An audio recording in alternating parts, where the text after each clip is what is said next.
We are back, and so am I, whether you like it or not.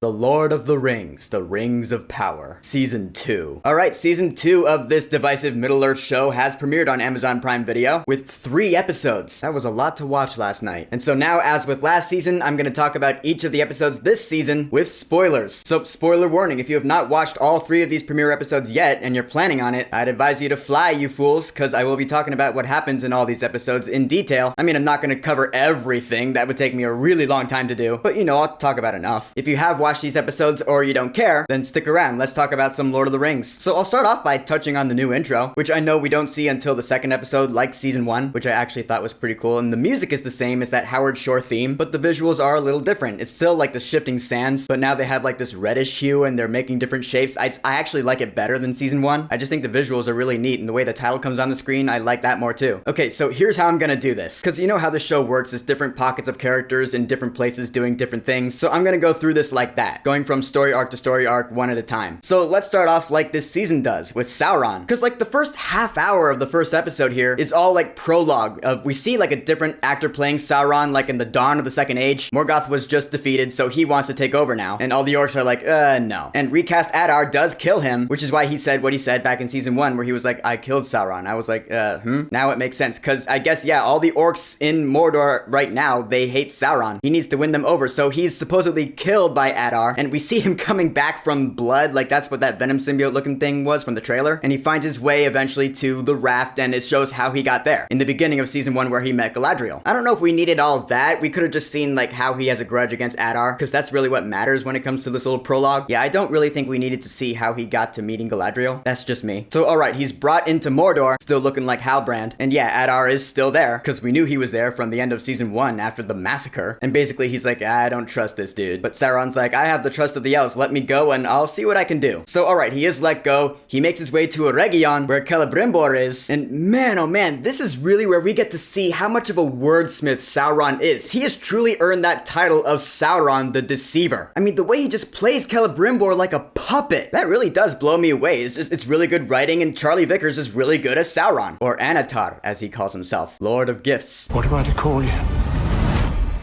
A sharer of gifts. Man, that reveal when he comes out of the fire all like Daenerys and shit, and he's talking to Celebrimbor, he says, you will be revered as the Lord of the Rings. Bum, bum, bum, bum, bum, bum. I was like, holy shit. Although I'll admit, at the same time, I was like, he worked in the title, but it actually does make sense here. I mean, Sauron is the Lord of the Rings. That's the whole thing about it. But the way he tricks Celebrimbor into forging the rest of them, really depending on how you look at it, they're both the Lords of the Rings. Although in the end, Celebrimbor will learn that there is only one Lord of the Rings. And he does not share power. But yeah, I think they just nailed how Sauron is a master of words. He always knows exactly what to say to get what he wants. That's genius. It's great. Meanwhile, Adar's like, alright, maybe Sauron really is back. So he gets this hill troll, Damrod, who I heard about because Bear McCreary released his theme, and it was all screamo, and I was like, I don't know what to think about that. But CG-wise, he looks great. And actually, he's voiced by Benjamin Walker, who plays Gil-galad in the show as well. That's really cool. And he's all like, where is Sauron? Alright, I guess this dude's got an axe to grind. Cool. And so Mordor is thriving. The darkness is spreading across the land. It makes its way over to Khazad-dûm, where all the dwarves are, and it causes this earthquake that seals the sunlight from getting in. That's a problem. But again, that was all Sauron's doing. That problem was created for the dwarves for them to have a need for some magic rings. So long story short, Prince Durin IV and his wife Disa are summoned to Eregion, and the forging of the 7 dwarven rings begins. That's actually how the 3rd episode ends. I was like, alright, we're getting in it. Meanwhile, with Galadriel and Elrond and Gil-galad over in Lindon, after the big events of the Season 1 finale with that big Sauron reveal and the forging of the 3 elven rings, the biggest thing here is the antitrust, this new rift between Galadriel and Elrond. Because Elrond is straight up the voice of reason here. He's like, no, these rings now must be destroyed because this is Sauron's master plan. He knows this. Which, yeah, that is absolutely true. We know this. But nah, man, the rings are just, they're already working their magic on these elves. Galadriel and High King Gil-galad and Círdan, new character this season, which, oh man. Elrond even tries to escape with the rings. He trusts Círdan with them. And so Círdan is sailing away, but he looks at the rings and he's like, no, I think we need these. And so yeah, Círdan straight up betrays Elrond. I was like, oh dude, poor Elrond's just not getting his way here. And so these 3 elven rings receive their owners. Nenya goes to Galadriel, Narya goes to Círdan, and Vilya goes to the High King Gil-galad. And immediately these rings start working their magic. They're all getting tempted, and of course this is what happens with magic rings in this world. Same old story, man. I will say Galadriel, in these first couple episodes, she makes some leaps where I was like, how could you have possibly gotten there? Like when Elrond tries to escape with those rings, Galadriel's like, I know Elrond. He'll go to someone he can trust, someone who is above all of us. And I mean, yeah, she was right, but I do feel like that was a bit of a leap for her. I'm just saying that seemed a bit convenient. I still think Morthith Clark is great in that role though. Then we have Nori Brandyfoot traveling with the wizard. Remember, they're going off to Rune to try to discover more about where this wizard came from. And it turns out that Poppy followed them all this way. I guess I shouldn't be too surprised, and I do really like Megan Richards as Poppy, so now she's gonna be like the Samwise of this whole journey. Okay. Although, alright, because Nori and the wizard have been going in circles and getting lost, and Poppy comes along and she's like, oh, wait a minute, that song that we all know back in our village, that'll tell us where to go. I was like, huh? Yeah, that actually doesn't make any sense at all. Like, how does this one little walking song that they have back in their Harfoot village help them navigate their way over to Rune? They just happen to have songs about how to get to Rune? I think that was just...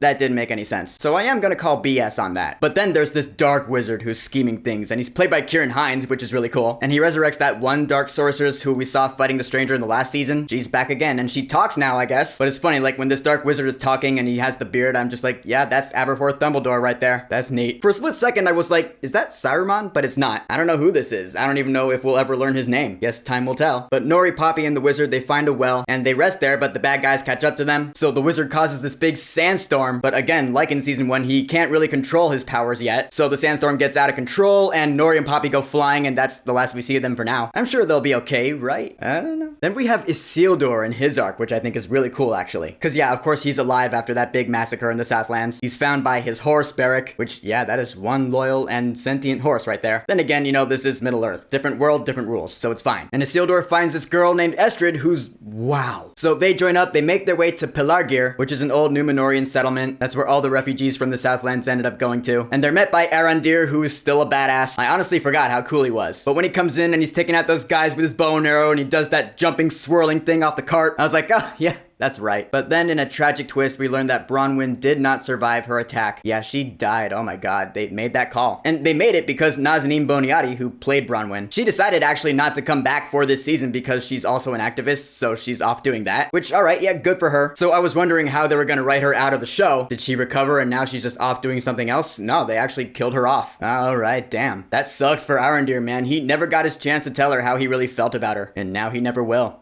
It's a crying shame. And that'll cause some tension between him and Theo. We remember Theo is Bronwyn's son. There's a scene where they're talking to each other and Theo's like, yeah, we don't ever need to speak again. I was like, oh shit, okay. I mean, he's grieving, I get it. And I guess it's one of those things where he did know about the romance, and so he's like, oh, you're not my dad. It's like one of those teen angst kind of things, which I'm like, I don't think it's like that. I imagine it'll go deeper than that given the nature of the show. We'll see though. But while they're all hanging out in Pelargir, Isildur's horse, Beric, was horse-napped by bad guys, so they want to go rescue him, which I do get it. I mean, essentially that's Isildur's dog. So following that metaphor, Isildur is pretty much doing what John Wick would do, so I understand. I'm not saying this iteration of Isildur is as cool as John Wick, that's just my analogy. So they go to rescue the horse, and it looks like they're seemingly rescued. I'm pretty sure it's Ents. We don't see the rescuers, but that one guy's chopping the tree, and the first thing we see is the axe dropping to the ground. We don't know what caused this, and we hear the big moaning of the trees in the background, and yeah, it's the Ents. We saw the Ents in the trailer, so yeah, that's what it is. And I was like, ah, show, you tease. I can't wait to see the Ents, man. I love the Ents.